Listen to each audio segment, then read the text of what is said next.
Teenage Mutant Ninja Turtles 2, The Secret of the Ooze, the 1991 sequel to the Teenage Mutant Ninja Turtles movie. And watching the movie in the beginning, I just remember everybody was eating pizza. And I was eating my Teenage Mutant Ninja Turtles cereal, because during this time the Teenage Mutant Ninja Turtles cereal was still very popular and it was out. And it still hadn't died down yet. You know, it wasn't completely like done during this period of time. And so watching the beginning, you see how everybody's just eating pizza. It's as if, you know, it's as if the pizzeria was just giving away free pizzas. So yeah, the movie starts with, of course, Keno, who is played by Ernie Reyes Jr. He's a pizza delivery guy. And a robbery happens, and he ends up foiling the robbery because he ends up kicking some ass. And I just remember playing this scene over and over again, and actually just listening to the scene and just watching it. And you can check that out right here. Give me a break. Down we go!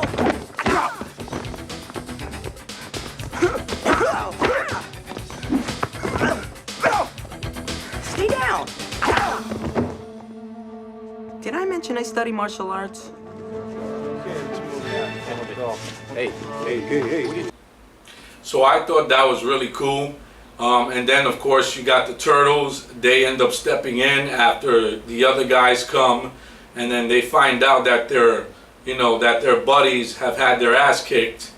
And that's when everything starts, of course, when the Turtles do this jump. And they do this jump and they're just like in the air ready to kind of attack. And then you see the logo, the Teenage Mutant Ninja Turtles 2, The Secret of the Ooze. Yes, as a kid, I lost my mind just watching that.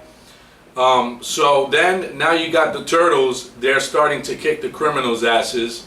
And as this is going on, you can tell that the violence has been toned down by at least like a tenth, because they grab certain objects, like Donatello bumps into this clown. And as he bumps into this clown, you can see that he's pushing the clown, and he's like looking at the camera, and he's like, yeah. So now he's kind of like a statue, just going like that. And the criminal comes and pushes him. And as he's doing that, he ends up just hitting his chin. You know, Donatello hits the criminal's chin.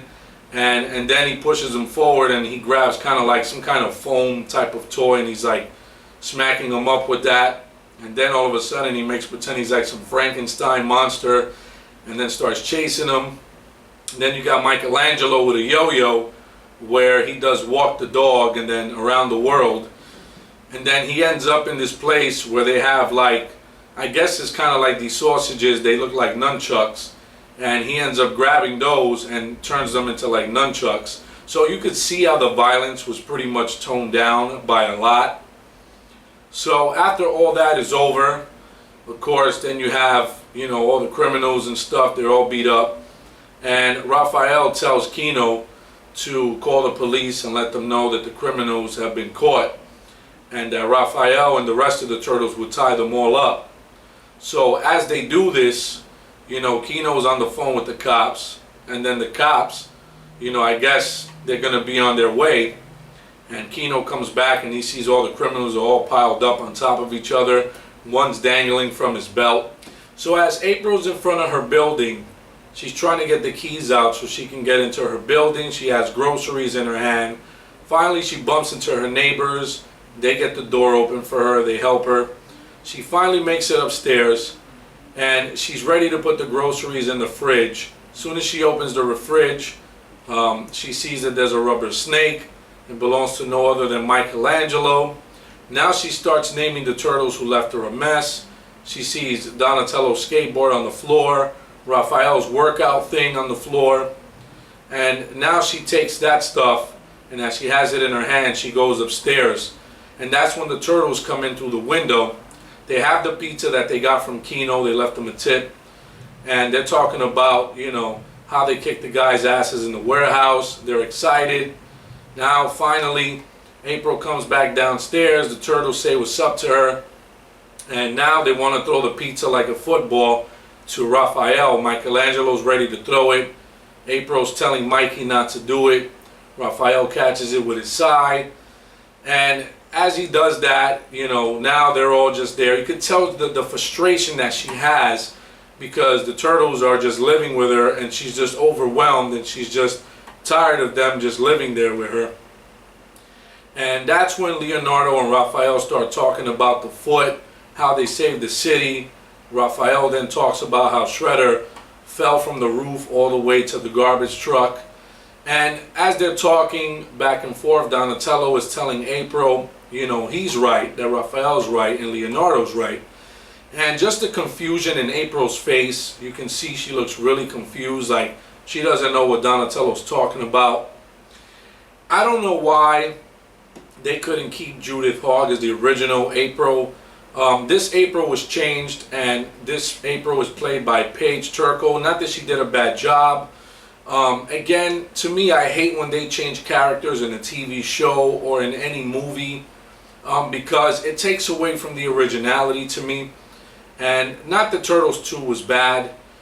She didn't do a bad job, but I don't know what happened with Judith. I don't know if she had some kind of discussion or disagreement with the producers. Maybe she wanted more money, that's why they didn't recast her. But something definitely went down. So anyway, that's when Splinter comes down the stairs, screams at Rafael, tells him, you know, you're a ninja. You must always practice the art of invisibility. Rafael's like, he knows, but he's like, why should we? We saved the city. So then the camera pans into this garbage dump. And as the camera's panning, you see this garbage dump site and an arm pops out. And you see the spikes. That is Shredder's hand. So of course, that's when everybody realized Shredder's not dead. So then the rest of the Foot Clan that are there, a lot of them have gotten arrested since the first Ninja Turtles movie. So there's only maybe about like 10 of them. And now Tatsu makes an appearance again. He's pissed off because Shredder's dead. And now he says that he's ready to lead. And if anybody has a problem, then challenge him. And of course, out of the darkness, that's when we see Shredder. And then Shredder says this to him. I, Tatsu, now lead. Let any who challenge step forward. I challenge. So the next day, April makes this report with TGRI, the company responsible for the mutagen. She's talking to the professor, and as she's ready to interview him, you know, he's rambling on, telling her whatever he's telling her. And one of the co-workers from the TGRI guys, he goes to the professor and tells him, you got to take a look at this. So they discover that there's dandelions growing, and they grew to this humongous state. So as the guys leave and they're trying to do the cover-up about it, you know, the professor's telling him, well, make sure this gets taken care of. Then his co-worker's like, yeah, but what if this, you know, what if this falls into the wrong hands? So then one of April O'Neil's co-workers goes to sneak in and he finds the dandelions, and so he takes one. And of course, he's secretly working for the Foot Clan. He then shows Shredder that he found it. So Shredder's like, this is not the reason why that I sent you out there to follow April. And he's kind of pissed off about it. But then he realizes that it's not such a bad idea after all. This is not the reason I sent you to follow her. No, Master. So now by this time, the Turtles, they're cleaning up April's apartment. They're trying to surprise her. Sure enough, she comes in the middle when they're cleaning it. They really wanted to surprise her because of the mess that they had made. So then April starts talking to the Turtles, and then Splinter mentions that he wants to have a meeting with them. So now they're on the roof, and as they're having this meeting, Splinter shows them the mutagen can, the TGRI canister that mutated him and the Turtles. And that's when April says she knew something funny was going on with that company.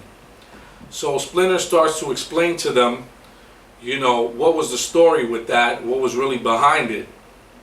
So now at this point, the turtles go into the lab, and the professor eliminates, there is just only 2 canisters of mutagen left, and he empties out one of them. He gets ready to empty out the final one, which is active in the computer still, and that final one gets taken away from the professor by Tatsu. And this is one of my favorite scenes, because the turtles are entering the lab, and that's when they get into this fight with the Foot Clan, and it just reminds me of Teenage Mutant Ninja Turtles when they were fighting in April's house. So it just has that same feel to it. The only difference is this time the fight takes place in the lab, and this is one of my favorite scenes. He's got the canister! Get it! I got it! So after the fight scene in the lab, that's when the turtles decide they gotta move out of April's apartment because they're putting her in danger. And at this point, she doesn't really want them to go. They're starting to pack up, and that's when Michelangelo says he can go for pizza. And of course, the knock on the door, that's when Kino's knocking on the door, because he actually has pizza for the people next door. And he then knocks on the door, and April opens the door, the turtles hide. And of course, as he decides to waltz right in just to help himself to walk in, he then discovers that there's some nunchucks. April says she was practicing or whatever. He doesn't buy it until he sees Rafael's foot. And that's when the turtles reveal themselves to him. And then that's when Splinter shows up, and then Kino just passes out. Then Splinter explains to him how they became mutated and what happened. So now Donatello's explaining to Kino that there's these ninja thieves, the clan called the Foot. And Kino is saying that they're trying to recruit anybody who does martial arts, especially teenagers. So Kino has this brainstorm idea where if he lets himself get recruited, he can actually infiltrate them and he can help the turtles out. So Rafael thinks it's a great idea. And of course, Master Splinter says no, because it's too dangerous. So at this point, the turtles are trying to find a new place to live. And as they're finding a new place to live, Rafael gets into this argument with Leonardo. And he's like, you know what? I'm out of here. This is ridiculous, whatever. So he drops his bag and just takes off. And he decides to go with Kino's brainstorm idea. So then by this time, Michelangelo falls through an opening, and that's where they discover their new lair. And as they're starting to explore the place, there's like some kind of old train station there, and they decide to start cleaning up the place. And then they talk to April. April's concerned about them because she's like, where are you guys? And they discovered the new place, to letting her know. And they're asking her if she's heard of Rafael, and no, she hasn't heard of him, because he's out there, of course, with the brainstorm idea to try to get Kino to infiltrate the Foot. So of course, now you have the professor. The professor is now working for Shredder because he was kidnapped due to Tatsu taking him with the rest of the Foot and making the professor work for Shredder. So they use the last canister of Ooze to create their own mutants. And the 2 mutants that now they have is a wolf and a snapping turtle, later to be known as Toka and Razar. Now again, I was hoping for Beebop and Rocksteady like every other kid. I was like, what the hell happened to that? So it really didn't make any sense why they would put Toka and Razar. I think they should have used them for Teenage Mutant Ninja Turtles Part 3. That would have been a lot better. But anyway, later for 3, some other time for that. So back to 2, Shredder's impatient. He tells Tatsu to remove the bars because he wants his mutants to attack him. So Shredder is like, listen, you guys, I'm your master, and you got to do what I say, whatever. So now they look at each other like, what? And instead of them calling him master, they say mama. So he realizes, Shredder really realizes that they're babies, and he's so pissed off and angry because the mutants are just dumb. They're really dumb. They're stupid. and he's not really happy with them, so he wants to get them, disposed of. And that alone was just like insane. But then when he realizes the strength that they have, he realizes maybe they're not so useless after all. Mama? So now Kino's trying to join the Foot Clan, and he's trying to get recruited, and he's with Rafael. So one of the guys tells them, follow me, this is where you guys are going to do your recruitment at. So they go into this warehouse, and there's this fight scene. Kino is now fighting some of the members of the clan, the Foot Clan, who's trying to join the ranks. So finally, one of the supervisors, I guess, from the Foot Clan ends up telling Kino, you got one more test. And he's like, okay. And he's telling him, you got to remove these bells within 15 seconds without making a sound. And Kino's like nodding his head like he don't think he can do it. And the supervisor shows him that we work by using a smoke bomb, by hiding.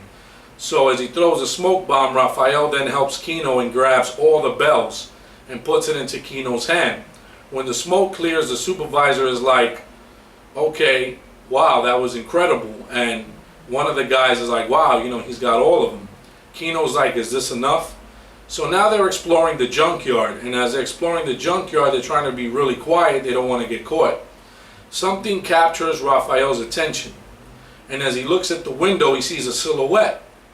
And the silhouette looks exactly like Shredder.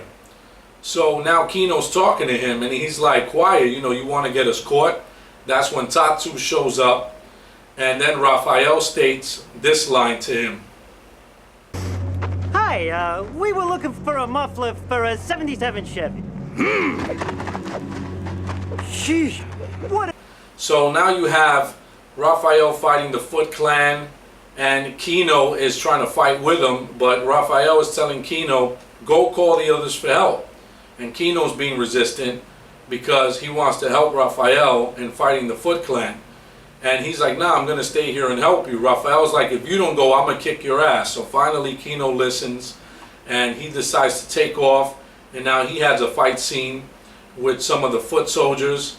And he's running all the way across to the bridge, and finally gets to April's apartment. And Rafael is left by himself fighting the Foot Clan, just like he was in the roof in the first Ninja Turtles. And of course, they end up capturing him.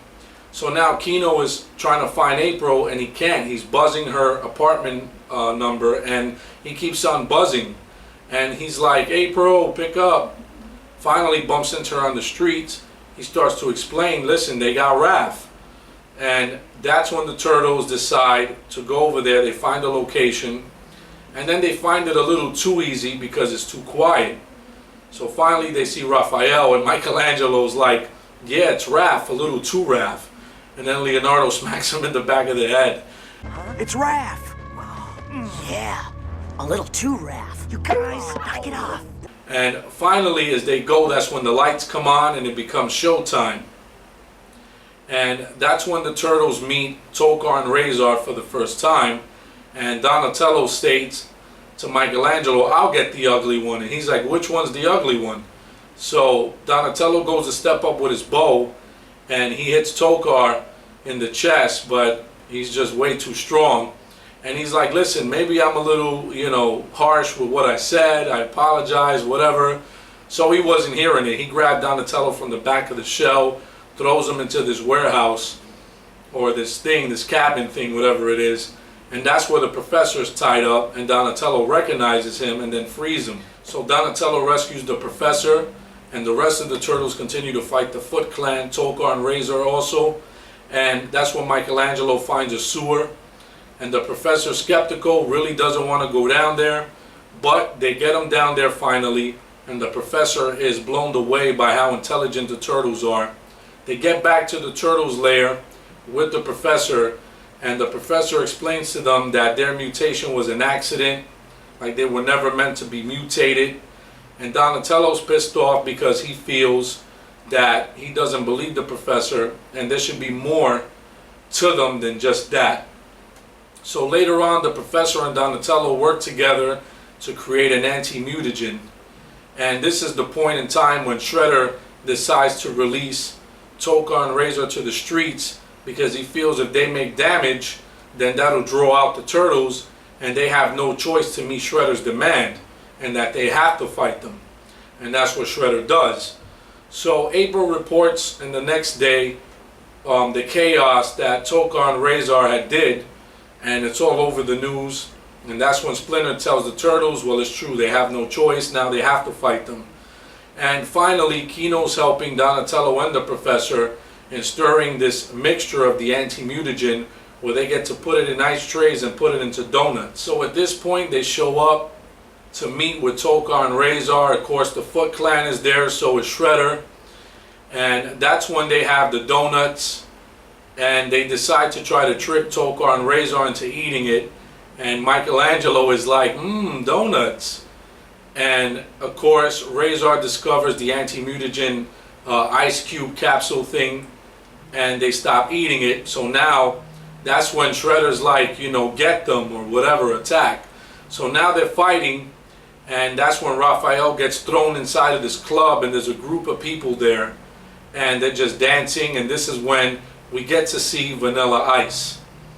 And then of course, that's when they decide to still kick ass, and now they're dancing around, and that's when Vanilla Ice does the Ninja Turtles song of Go Ninja, Go Ninja, Go. And that's one of my favorite scenes. You can check that out right here.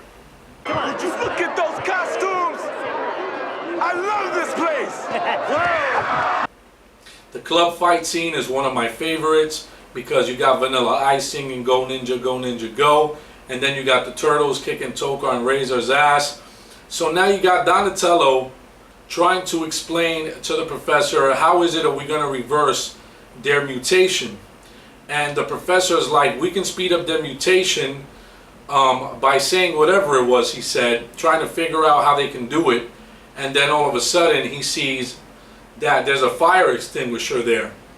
And they decide to do that, and they hold down Toka and they start spraying the fire extinguisher into his mouth, and that's going to accelerate their mutation process to reverse it. So now they won't be mutants anymore. Then later on, as they discover that they became no more mutants because they reversed the process, now they just became a wolf and a regular snapping turtle. So that was successful. Now you got Kino, who wants to join the turtles in the fight, and Master Splinter is meditating, and so is Kino. But Kino is not having it because he's like, he wants to join the turtles. And Splinter is telling him, listen, you shouldn't go, it's dangerous. And Kino's like, look, I know you're trying to help me, but you can't really keep me here. Splinter's like, no, you're right, I can't. So then he decides to join the turtles in trying to fight, and Rafael's telling him, this is not your fight. And that's when Shredder shows up. He has the canister, and then Kino ends up kicking the canister. And Shredder has this vial. He captures, one of the regular civilians in the club. He has the female, and he decides to take this mutagen himself, and that's when he becomes Super Shredder. And now they're at the docks.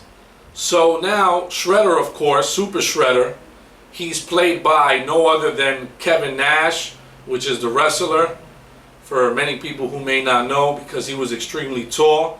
And I didn't know that a long time ago until I looked it up and then discovered that it was done by Kevin Nash. He did a hell of a job as Super Shredder. So now Shredder is this humongous monster, mutated Shredder himself, and just starts taking out these pillars. And as he's knocking the pillars down, he actually decides to kill himself because the entire dock comes caving down on him. And I felt that part really wasn't all that great because, I mean, you're a mutant, for God's sakes, and you're Super Shredder, and you basically killed yourself because the entire dock came down on you. I mean, I don't know, that just felt kind of like a cheap shot in a sense. I don't know, I guess a cheap way to just kill Shredder. But I guess they had to end it somehow, some way. So the turtles end up in the water, their shells end up floating up, and that's when we realize the turtles are alive. And Shredder decides to kind of, he's still alive at this point in time, but he decides to have his arm come out, and the Turtles are like, there's no way anybody could have survived that. And then Shredder's hand just kind of falls, or should I say Super Shredder's hand kind of falls, and that's when there's no more Shredder, and we know that Shredder is now dead.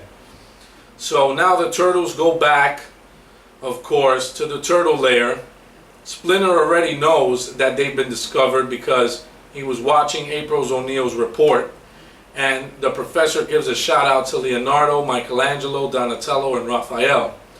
So of course the Turtles coming back, they're all hyped up, they kicked ass, they saved the world, and Splinter's like, have you been seen? And they're like, no. And he's like, really? Takes the paper out, and then he's like, 10 flips now. And then he's like, remember, go ninja, go. And then he's like, he makes another funny. You can check that scene out right here. Practice harder. 10 flips now. And remember, go ninja, go! I made another funny. So yeah, I felt like the ending with Super Shredder, him killing himself, really wasn't all that great. But overall, like I said, the movie is way better than Teenage Mutant Ninja Turtles Part 3.